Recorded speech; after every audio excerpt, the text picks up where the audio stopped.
one of the main themes in Sefer Dvarim is to emphasize again and again the sense that we don't deserve, we're not entitled to the good things that we enjoy in the world. That attitude that Sefer Dvarim really battles against again and again, that Moshe emphasizes again and again in his final speeches to us, is this attitude of what the Torah calls kochi v'otzim yadi asal yitzachayil hazeh. Through my own strength, I built this myself, this abundance and this life that I enjoy. Don't think that you built it. Don't think that you made it. Don't think that you deserve it. And in Parashat Ekev, this really reaches an even stronger point. Not only do we personally not deserve the bounty, the wealth, the prosperity that we may enjoy, but also don't think that the Jewish people deserves Eretz Yisrael, which is, I think, a surprising stance. But 3 times in the span of a few psukim at the beginning of Parashat Ekev, we're told, Al Tomar B'Levecha, don't think, B'tzidkati Haviani Hashem L'Reshet Haaretz Hazot. Don't think it's because of my righteousness that God has brought me to possess this land.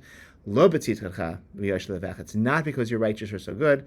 V'yadata ki lo b'tzidkacha Hashem elokecha noten lecha et haaretz hatovah hazot. Not because you're so righteous that God is giving you this good land. You don't deserve it. The Torah there emphasizes in our parasha that the Canaanites were particularly wicked. They had to be especially wicked in order for us to merit dispossessing them from Eretz Canaan.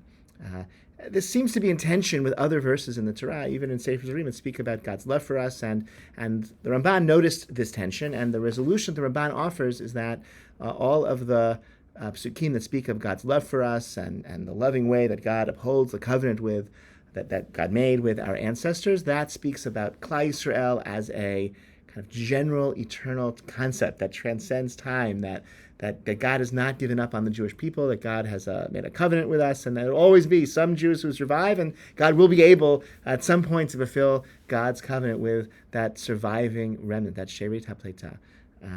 Whereas the Lo B'tzidkatcha, the you are not righteous verses in Parashat Ekev, that was speaking to the actual people in front of Moshe at that time who had been aggravating God for 40 years in the desert and were set to continue to aggravate God into the future. And so this is a very helpful distinction that Ramban is drawing between the Jews as a concept, and which are beloved of God and faithful to the Torah and part of this eternal covenant with God, and the actual Jewish people in a specific time and place who might be aggravating and stiff-necked and sinful in all sorts of ways. This is very helpful because so often people are profoundly disappointed by the Jews that they meet, by the Jewish community where they might live, or a negative experience with a teacher or a rabbi or a shul or a neighbor or a toxic family dynamic, and that can very, very often does alienate people from Judaism altogether, and that's really not necessarily fair. Don't blame the Torah, don't blame this beautiful way of life on